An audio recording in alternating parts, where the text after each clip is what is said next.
So that should probably pop up just about now.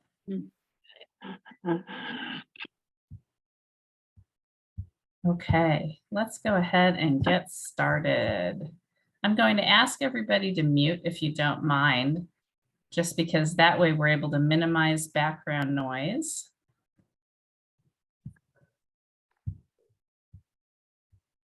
Okay, everybody.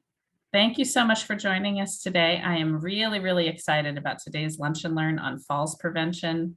This is something that impacts all of us, and there are a lot of preventive strategies that we can use to help us prevent falls. We don't want to fall down. I don't like falling down. I do it way too often. I need some strategies. So I want to mention a little bit to everybody about how Partnership for Age-Friendly Communities in Larimer County is trying to help our community members. Some of you might be new to our Lunch and Learns, so I want to share a little bit of information with you about what we're doing to work for you. We are really looking at ways to help you connect to the many resources that Larimer County offers. We are a rich community with a number of resources, and sometimes, you know, we just need a little bit of help making those connections. So we really try to provide that service for you. And then we try to incubate programs and resources that might not already exist. So we are a problem-solving organization that works hard to create programs when needed. And then we also try to create opportunities for information that these resources have to be shared with community members in a forum where questions can be answered, such as today at our Lunch and Learn. We could not do this without our mission sponsor, Saunders Fort Collins. Thank you so much for your support, Saunders. We truly appreciate all of their help and all of their support.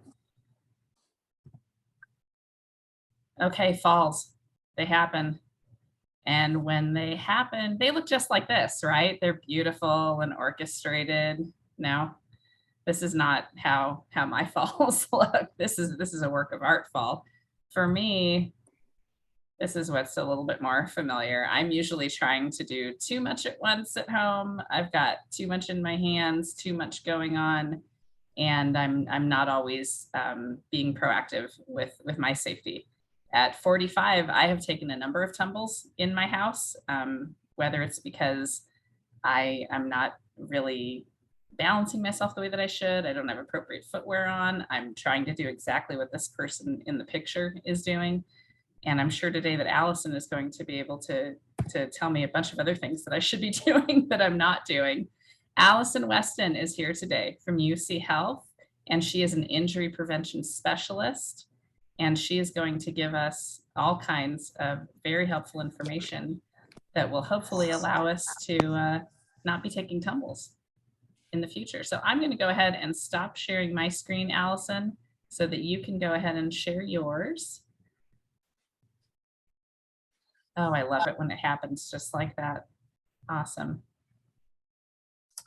Just mute myself. I was so worried about the slides showing up. So awesome. Glad that you can all see that.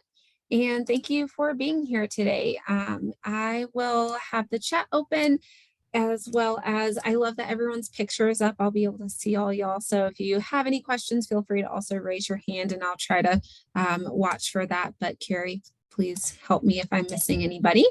So again, I'm Alison Weston. I work for UCHealth, and don't tell anyone, but my goal is to keep all of you out of the hospital. And one of the biggest things that we see, our #1 trauma admission, is falls for those that are 65 and older. So I go out in the community and I teach programs. I help coordinate different programs to really help educate folks on ways to do that. So again, thank you for being here. And what we'll mainly talk about is the importance of talking about falls, some of the myths and realities within fall prevention, and then top ways to prevent falls, tips and resources within home safety, keeping moving, vision, and speaking up. I will share this PowerPoint with Carrie so that any of the links that you see in there, any of the resources, phone numbers, do not scribble them down. I'll send it out, and so that you'll be able to utilize those later down the road.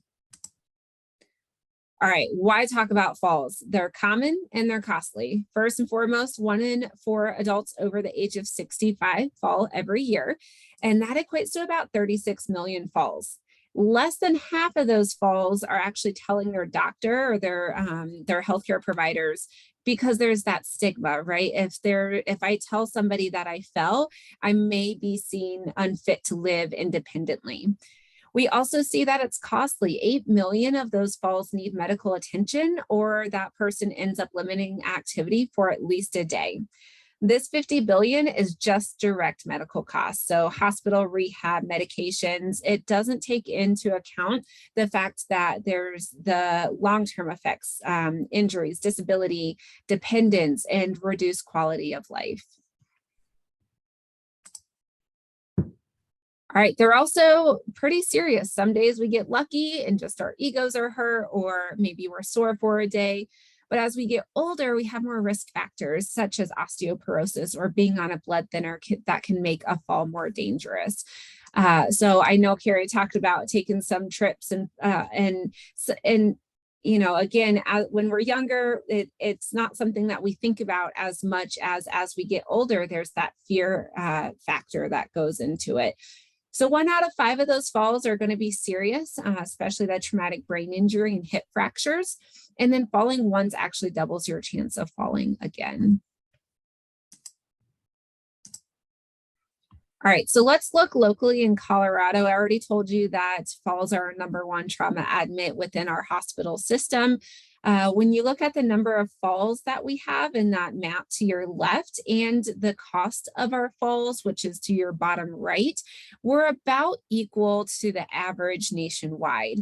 But if you look at the top right, our rate of death is actually higher than the national average. So again, just something to really pay attention to, because we also, a lot of times if someone passes away, you know, if they had a fall, but then had a brain bleed or something, it might not say that the fall was the cause of death. So some of these numbers can be skewed a little bit as well. And we have about 10,000 people turning 65 every single day, every day. And as the population gets older, we're going to see an increase in fall injuries unless we do something about it, really start this conversation. We've already seen the death rates from falls increase about 30%. You know, we could be doing better data within that 30%, but still that is a pretty big jump. So having this conversation about falls, taking actionable steps, talking to your friends, family. I'm sure if I asked, everybody could raise their hand about someone they know or themselves who have taken a fall that has caused some type of injury, maybe even a hospital stay. So I really appreciate you all being here for this conversation. The earlier we can start the conversation, the more likely we are to really take on those behavior changes to really support some of these fall risk reduction. Okay, this is where I need you to pull up your chat. At the bottom, usually there's a little chat guy there, and we're going to talk about some myths and realities. So I'm going to read you a line and you tell me whether you think that's true or false. So falling is something normal that happens when we get older. True or false?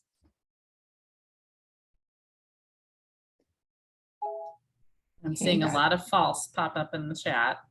Yep, lots of falses. I'm seeing some true also. Okay. Yeah, so I think most people have written in. So false, absolutely. Falling is something that we can absolutely prevent most of the time. There's always going to be some medical things that that could cause falls, but that's why I love what I do, because as I educate and really help people advocate for themselves, they're able to see their fall risk reduced. All right, if I limit my activity, I will not fall. True or false?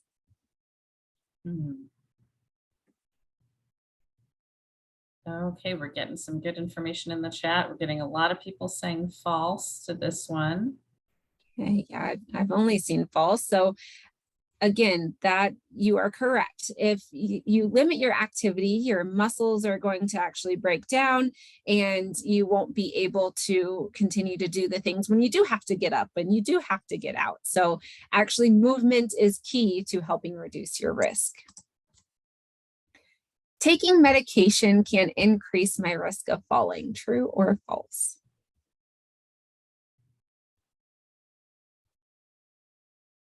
Yeah, we're getting a lot of trues in the chat, and it depends, which I think is a good point, right? Absolutely, yeah. For the most part, it is true. So the more medications you take, the more of an increased risk you will be at. And we're going to break these down a little bit more later on. This is just kind of to get us talking. Okay, so this goes back to the limiting activity. As long as I stay at home, I can avoid falling. True or false? I'm seeing a lot of false. I know from my You all are experience, I quick. fall down at home all the time. Right. Yeah. And that's actually where we see most of our falls, at home, because we do spend a lot of time there, but that is where we see most of our falls. So that is absolutely false. Muscle strength and flexibility can be regained.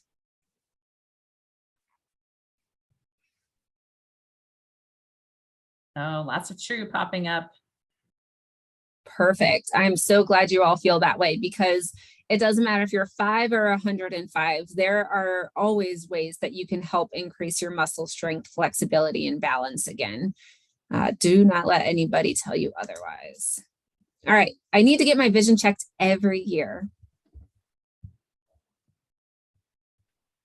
True or false? Again, a lot of true popping up for this one.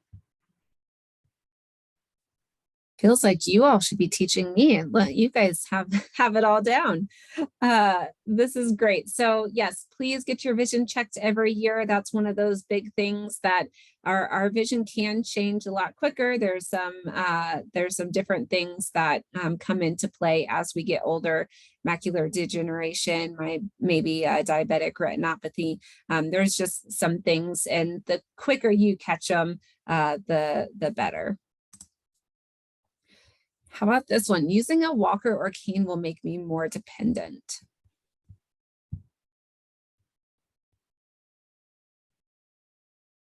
I'm seeing false pop up in the chat. And some maybe. So some mixed feelings on this one. Okay. Yeah, so, and really these assistive devices are just for that, to help assist, whether it's if you have a weaker leg or if you do have maybe some balance issues that you're working on. Utilizing assistive devices is never going to be a thing that's going to be really hurtful unless you're utilizing them in a way that your physical or occupational therapist is telling you not to. So using a cane or walker can help increase your confidence, can help you get out and about, decrease that social isolation. So those types of things are way more important than not utilizing that walker or cane. So, all right, like I said, you all did a really great job and have a lot of good ideas already. So we'll dive into some of these a little bit more. And one of the main things, a really big risk factor, is your fear of falling.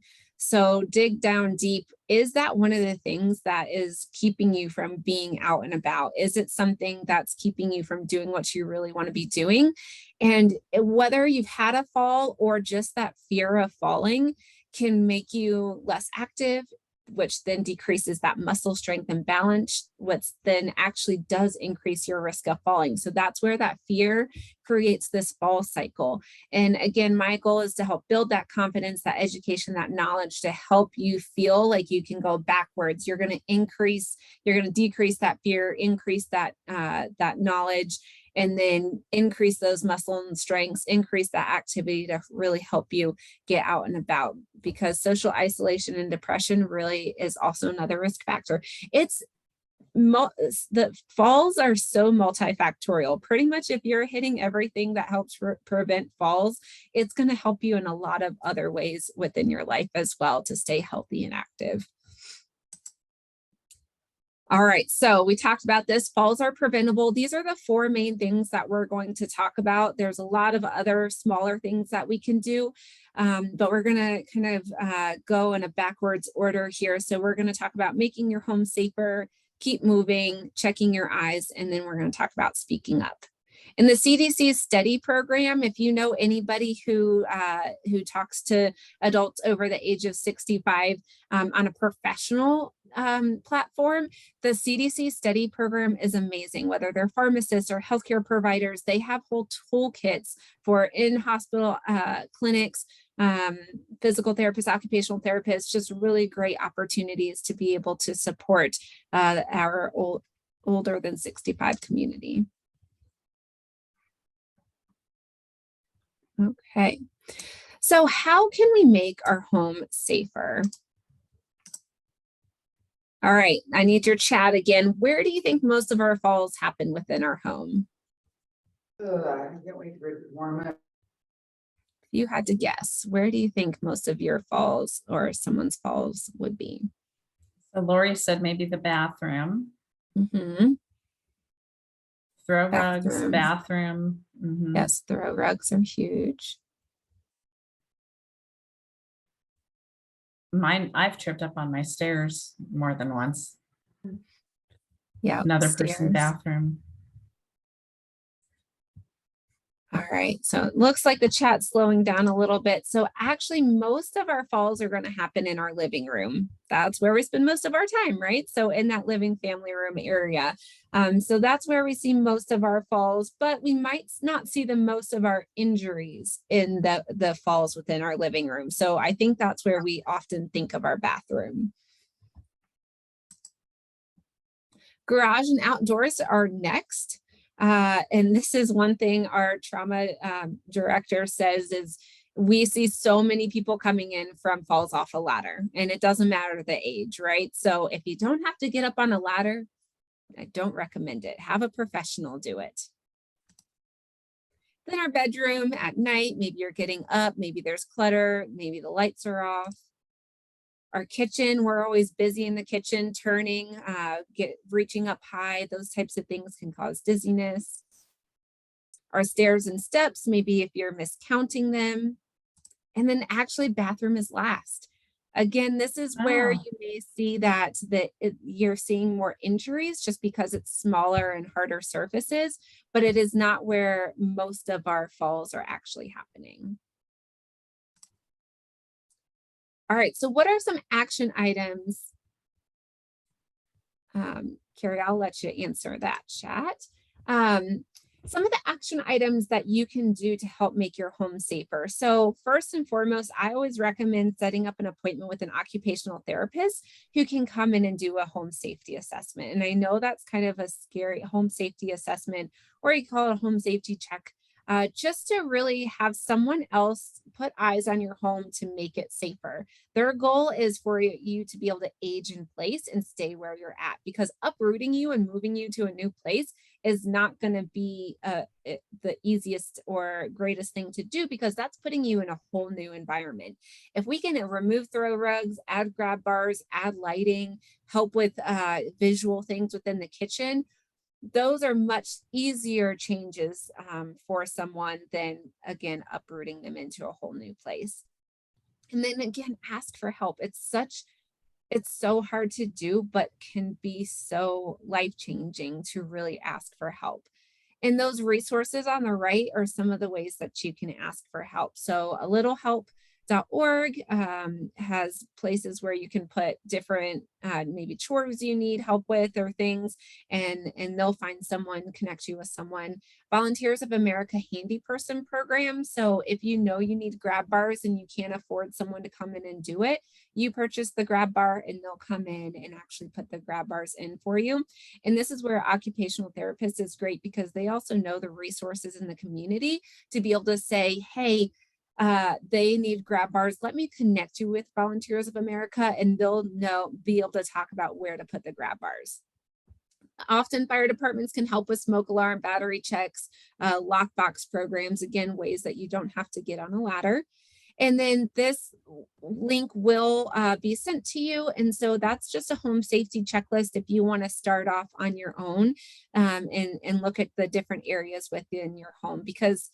But again, I really like that idea of having someone else come look at your clutter because we don't think about it as clutter. I'm used to walking over that stuff on my stairs every single day, right? Until I trip over it. So having someone else come in is a fantastic opportunity. And often it is covered by insurance or there's like sliding scale fees.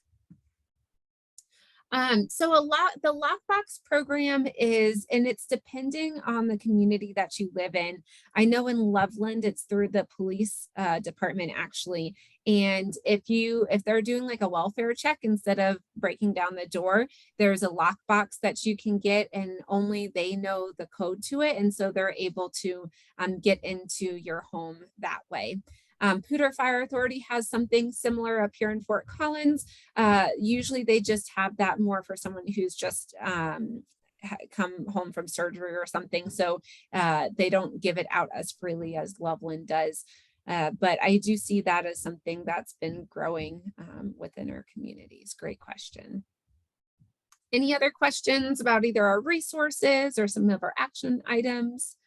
Or if there's something that you feel has changed your life and helped make you feel safer to prevent falls, I would love to see that in the chat as well. Every time I do one of these presentations, I learn something from the members of the community. So if there's anything, again, feel free to join in the chat on that. Okay, so moving on from our home, and now we want to keep moving. Whether that's outside of our home or within our home, we're doing some exercises. So first, you can start by doing a balance screening with a provider or a physical therapist. So if you have an appointment set up with your healthcare provider soon, see if they can do some additional screenings to help see where your fall risk level is. If they don't feel comfortable doing that, you can always work with the physical therapist as well. We do have balance screenings through the Aspen Club that are free that you can sign up for. They're 20 minutes. And again, they just go through a few things that you're able to see what your fall risk level is and really what kind of programming would be best for you. Another really huge point is focusing on strengthening and balancing exercises. So I often hear, I walk miles a day, I'm really fit, and that's fantastic. And please do not stop doing those things, but you have to add on those strengthening and balancing exercises because those really focus on the muscles and the proprioceptors in our hips and our knees and our ankles that are going to help catch us. So if I were to get bumped or if I were to catch a toe on a throw rug, those kinds of things are needing our strength and balance to be able to catch us again. So finding those strengthening and balance exercises that can be as simple as sit to stands or standing with one toe in front of the other heel, or lifting your heels off the ground, lifting your toes off the ground, and definitely look into those more because there are certain ways we want to do them and our bodies do like to cheat if we're not doing them correctly.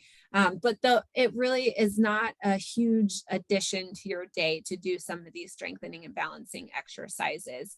And I also like to think about, like, we're not Olympians, right? If I add 5 to 10 minutes of these strengthening and balancing exercises 3 times a week, I'm going to see gains a lot quicker than maybe someone who's a lot more fit than I am.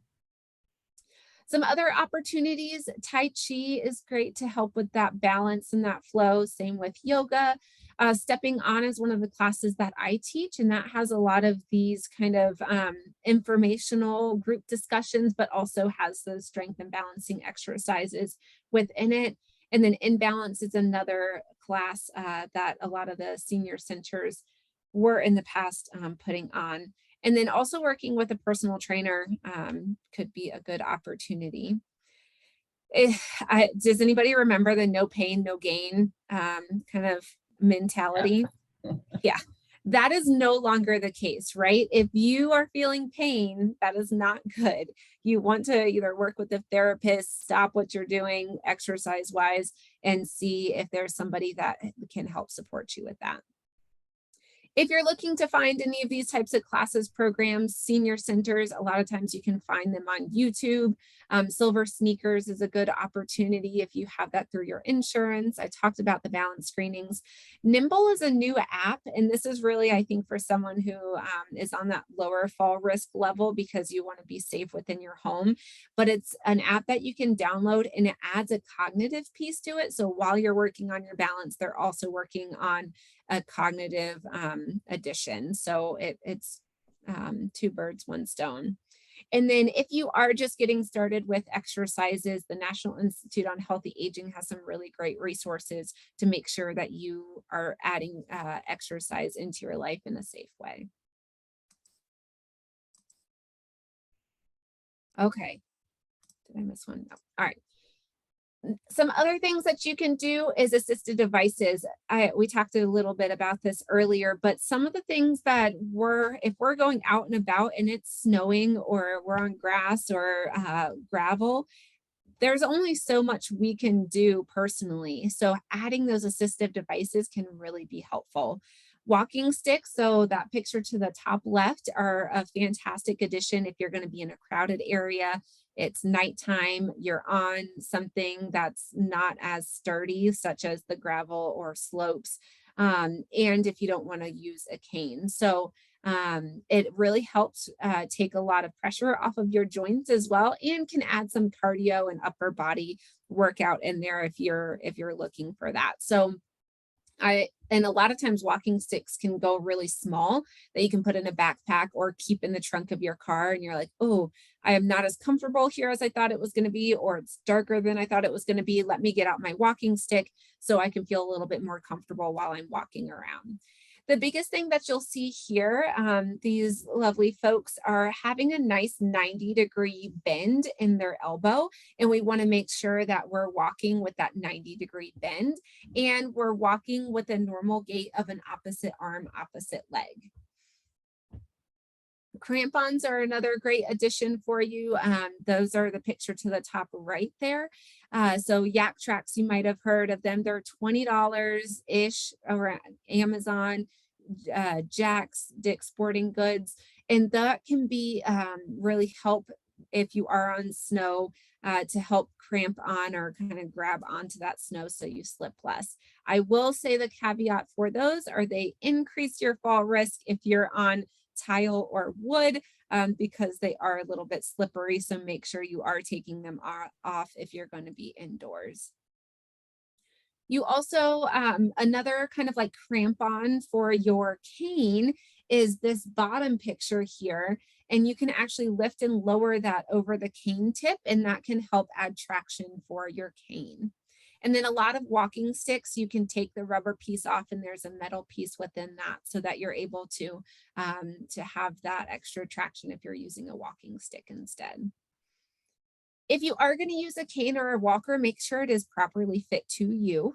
Sometimes we'll see canes and walkers passed down, and you want to just make sure that it is correctly fit. So working with a physical or occupational therapist will be a good first step, but rule of thumb tends to be when you're standing comfortably with your arms by your side, the handle of the walker or the cane should be right at the bend in your wrist. So that way you're not really leaning too much into it, but it's also not so high that it's going to cause your shoulder to go up. And you want it on the opposite side, the cane of your weaker leg. So you don't want the weaker legs to be on the same side as the cane. Again, unless your therapist told you otherwise, but that would really make you lean into it where you want to be straight and evened out in that cane and the weaker leg going and walking at the same time. I also like to talk about life alert devices because there's a lot of different options out there now.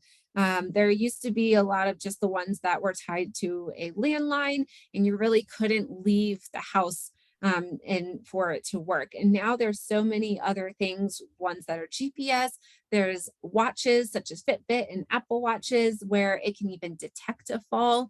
And there's not a monthly payment that you have to make on that. So they can be kind of expensive. And so even getting a watch sometimes can be kind of expensive. So if that's not an opportunity for you, you can always do something where you talk to a neighbor. All right, I'm gonna put my blinds up every morning and down every night. And if you don't see that happen on either end, come check on me or give me a call. Just have those kind of connections to help support you. And as great as phones are, if it were a fall that were medically caused, or you do end up passing out, it's not really feasible for you to be able to get your phone out and dial 911. So just kind of think about that with maybe a watch option or something where you can press a button, which is going to be a little bit easier. And how often do we have our phones exactly on us at the time we need it, right? I will say if you are outside and you don't have any of those other options, please make sure to have your phone on you so that you have that capability if needed. All right, so keep moving. Moving is so important. So there's quite a few slides on this. So we also want to talk about safe walking. And these are some of the concerns we tend to see in our classes. First and foremost is shuffling. When you start shuffling, maybe if you're tired, end of the day, sick, you start shuffling a little bit more, and that's when you start catching on things. So think about heel toe walking, and that means that you start with your heel and then your toe goes down. And if you start by thinking heel strike every single time you take a step, that if you're striking with just your heel, then that means your toe is kind of straight up. So you can over exaggerate for those first few steps when you're walking, if you notice yourself shuffling more, but just say heel strike, heel strike, heel strike, and that'll help lift your toes a little bit as you're walking. If you're looking at slopes, one of the things that you can do to help support you there is by actually widening your stance. So usually our legs are about shoulder width apart. Widen beyond that as you walk up. That also can be helpful within ice as well. And I kind of call it the penguin waddle. So if you think about a penguin, how they take small steps and they go side to side. When we are doing slopes and ice and snow, it is okay to have those smaller steps with maybe less of a heel strike so that our feet are less off the ground and only 1 foot on the ground at a time. Curbs and stairs. So curbs, if you can take your time and find a slope that might be easier to get up and over, that would be a better option for you. Or our physical therapist likes to call it street furniture. Find a sign, find something that can help support you, kind of pull yourself up on that curb if you need that additional help. Also, something else to think about with curbs and stairs is if you have a weaker leg, think of the mantra, up with the good and down with the bad. So that means you are going up the stairs utilizing your good leg first. And then when you start going downstairs, you're going to use your weaker leg first. And if I was with you, I'd be able to show you a little bit better. But when you're going up the stairs, think about how much push off you're doing with that first leg that you're taking that step with. And then when you're going down the stairs, how much pressure is on that leg that's still standing while you take that step. So up with the good, down with the bad is the best way to start those curbs and stairs. I hope that makes sense.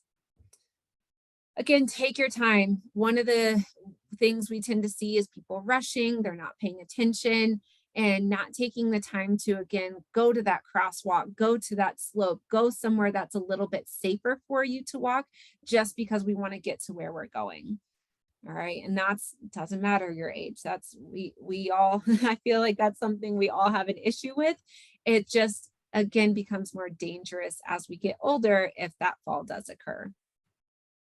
Another thing to consider is your footwear. If you're looking at your footwear, when was the last time you got new sneakers? How does the tread on the bottom of those sneakers look? I see a couple people looking like, oh goodness, when was the last time I got new shoes? And if your tread isn't good, then you're going to slip a little bit easier.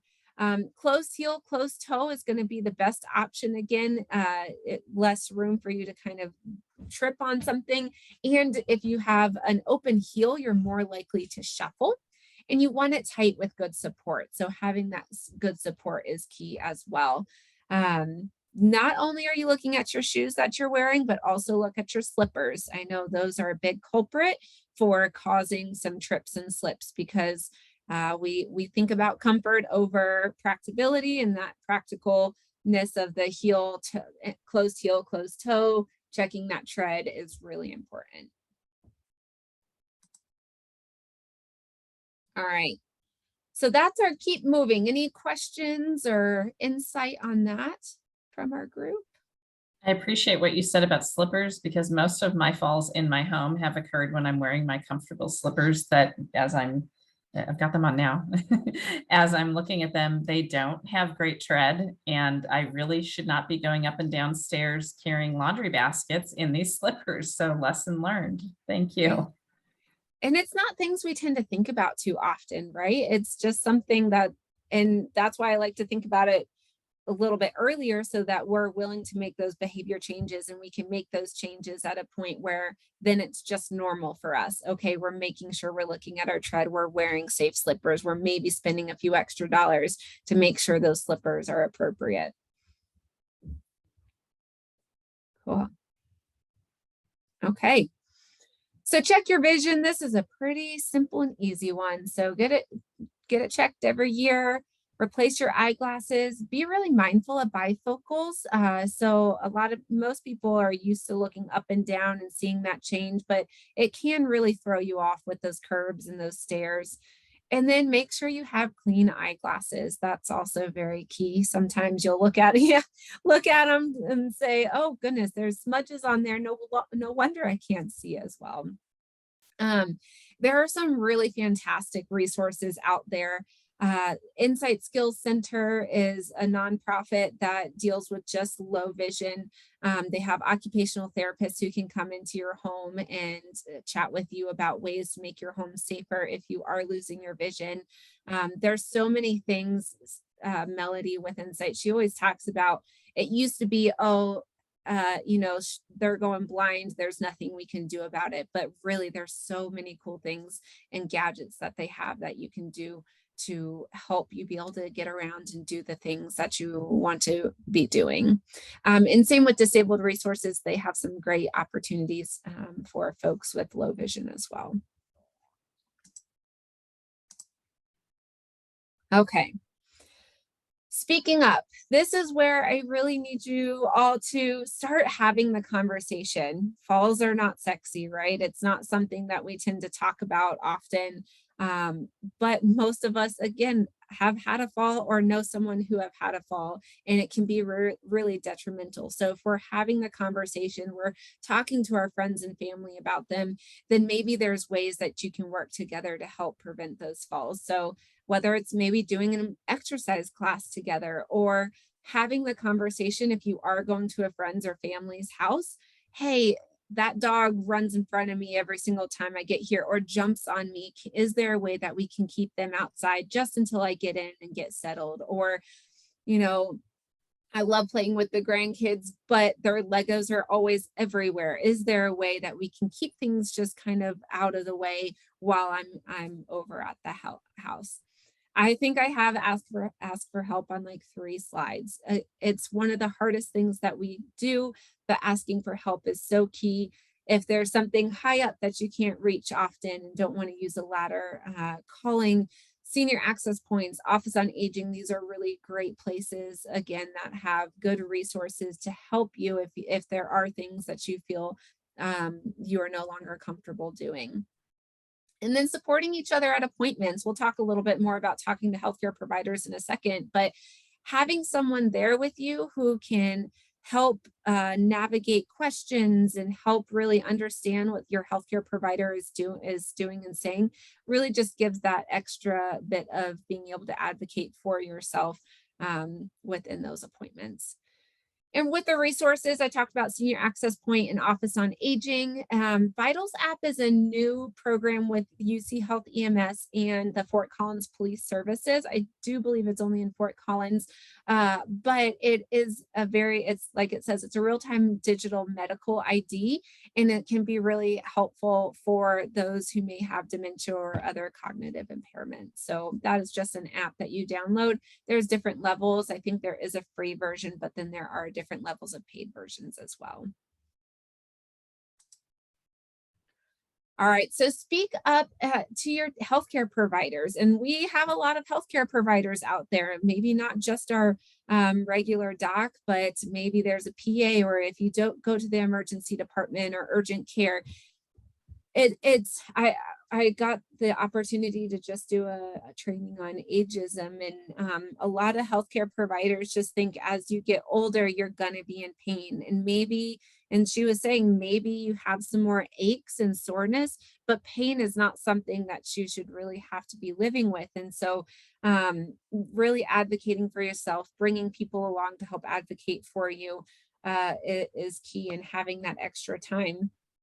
I think a lot of the electronic health records can be helpful too. So we get the white coat syndrome. We walk in and all of a sudden I've forgotten every question that I had. So writing it down is also is good. But being able to connect with your healthcare providers via I know we have the My Health Connection, and I'm sure Banner has something similar, and all the other organizations. So if you do have questions, that's another way that you can connect, even if you don't have an appointment coming up soon. Reviewing your medications and supplements yearly. So we had talked a little bit during the myths and realities that the more medications you're on, the higher risk you are for a fall. One of the things that we tend to see is the PM sleep aid. So Tylenol PM, what have you. Usually that means that there's Benadryl in it, and Benadryl actually affects older adults a little bit differently and can cause kind of those daytime hangovers, dizziness, lightheadedness, some different issues that really the best thing to do is not utilize those if at all possible, and not even the over-the-counter stuff, but some of the other type of sleep medications as well. So, and then also, if you can decrease medications on the Beers list where possible. So I think his name was like Dr. Beers, but there's a whole list on there of medications on there where you really have to look at the risk versus benefit. So if there is a higher risk of issues than are the benefits of that medication, that's a great conversation to have with your healthcare provider. And if you've been on a medication for a long time, 5, 10, 20 years, our blood kind of changes as we get older. And so we may not need to be on as high of a level as we were before. How often are you having those medication reconciliations with your doctor? And does your doctor know of all the medications and supplements that you're on? You have to include those supplements as well, because sometimes those can interact with each other. You know, if you're on calcium, vitamin D, any of those types of things. So again, really review those medications every year. And talking to a pharmacist is another opportunity, because if you have your whole list in front of you, again, medication, supplements, and you can take those to a pharmacist, they will be able to help you with those interactions. What do I do if I miss a dose? What do I do if it looks different than when I got a refill than I did this time? What can I eat with it? What can't I eat? When should I take? They're amazing pharmacists, how much they're able to know about different medications and supplements.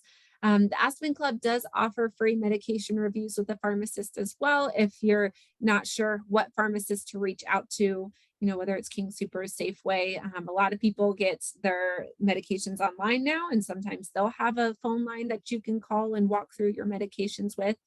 But they also can help with generic medications that might work just as well as the medications you're on and can save you a little bit of money. So again, it's just a good opportunity to advocate for yourself with that. And then the personal action plan is a link that can really guide you through medications and what questions to ask.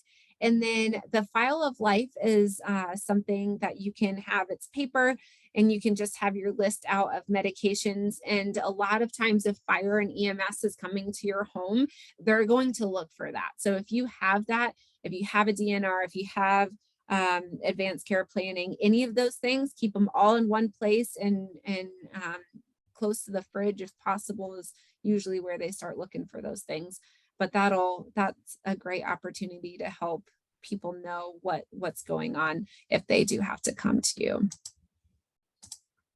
All right, so a lot of information in a very short amount of time, because again, falls are so multifactorial. There's so many things that go into it. So the main take homes I'd really like for you to look at is check for and remove home hazards. Exercise, go outside, don't go out. Well, actually might not be too bad today. I haven't been outside, but go outside when you can and when it's safe, and stay social. Social isolation has been huge and detrimental for a lot of us over COVID. And so getting back out into our maybe outside of our comfort zone again can really help reduce our fall risk. Use assistive devices as needed to help with confidence. Get your vision checked. Talk about falls and ways to reduce your risk. And if it's not you, maybe a friend or family. Ask for help when needed. Advocate for yourself, so big. Slow down and pay attention. We can all use this. And then check your medications yearly. So I know it seems like a lot, and it's not something you have to do right now, check all of the things, but just something to really moving forward, think about for your health and safety. Because I don't want to see you in the hospital. I want to see you out and about, grocery shopping, doing all of the fun things. All right, and again, I will provide this information out to Carrie, so you can have the links, you can have my email, my phone number. I work closely with the Aspen Club, so if you know that number, they know my number. But thanks again for letting me be here today. It looks like we do have a few extra minutes. I can stop sharing now, and I can answer any questions, or if there's anything that I didn't go over that you would like to discuss more in depth, or if you just want to share a story. This is amazing information. You just provided us with a huge wealth of information. And I was looking at your list at the end there of suggested action items. And like you said, there's a lot on that list, which, okay, I love that there's a lot on that list, because it means there's a lot we can do to empower ourselves to prevent falls. And I was thinking for myself personally, I'm going to take those items on the list and just try to kind of tick one off every week. So I'm going to take one of those and I'll put one on for next week, and then I'll put another one on for the following week, just as a way for me to kind of keep in mind, I don't have to do all of this at once, incorporating all of these preventive strategies into my world at once. But if I can just kind of check one off once a week, I feel like it's going to put me in a position where I'm not tripping over my own 2 feet as often as I am. Right, absolutely. And take a look back and say, what are things I'm already doing? I mean, there's probably some things you're already doing. If you're going outside, if you're being social, check those off. Those are great things to help reduce your fall risk. So you might not be starting from zero. I just really appreciate too how you're helping to destigmatize this, because this is something that affects everybody. It affects everybody, of all ages. I mean, my kids have had a couple of bad falls that, in hindsight, I wonder, could I have been more proactive in preventing that? I have had a couple of not so great falls. I in my social circle, when I talk with people, so many people have had falls that vary from, minor falls where they've got a bumper bruise to a more major event and a more serious event. And it's interesting to see the number of resources out there now too, and how I think that really speaks to this need. I mean, when you think about the different programs that you mentioned, there's a wealth of resources here in our county, but even some of these overarching programs, like now we have the CAPS program in housing, certified aging in place specialists, who can provide some of the similar assessments that occupational therapists provide in home. our mission sponsor, Saunders Fort Collins, I know that a big piece of what they are putting together in their home construction is universal housing design that really incorporates a lot of those safety features from the very beginning building stages of a home, so that people are able to have lifelong homes where they don't need to move to a different environment that might provide some more of those safety features. I think all of it speaks to how this is just such a need for all of us. Yeah, and the resources I gave were like bare minimum. There's so many more out there. So please call, email, and ask questions, and I can help connect you for sure. Any other questions, comments, any stories that anybody would like to share? Or any strategies that you may have found that you think have been really helpful in preventing a fall? Lori, I see that your mic is off. Did you want to share something? All I really wanted to say was just thank you so much. It's great information. And my mother's 84, she'll be 85 in May. And she had a pretty terrific fall. She tripped on her shoelace. And I'm telling you what you said in that graph that you showed, that once you have a fall, you're scared to have another fall. It has really shaken her up, which is so true. So I thank you for the information so that we can try to be safer. So thank you. Yeah, the mental health aspect of it is huge, and just knowing, okay, if I do some of these things, that can really help and reduce my risk and build my confidence back. It takes time, absolutely, but it's a hard one. I mean, our egos are physical. There's so many things that go into falls. So I hope she's feeling better. No, Allison, I'm going to put you on the spot for a second. I've got a specific question for you. We have a lot of people who are 55 and better who are still in the workforce, and people who are older workers who find themselves returning to work for a number of reasons. But so much of the material you presented today, I think, is applicable in workplaces as well. And are you kind of hearing, because you really live in this world of falls prevention, are you hearing that there are different strategies that businesses are trying to employ to create safer work environments and help people prevent falls? Are we seeing some of this fall prevention really being implemented in the workplace a little bit more?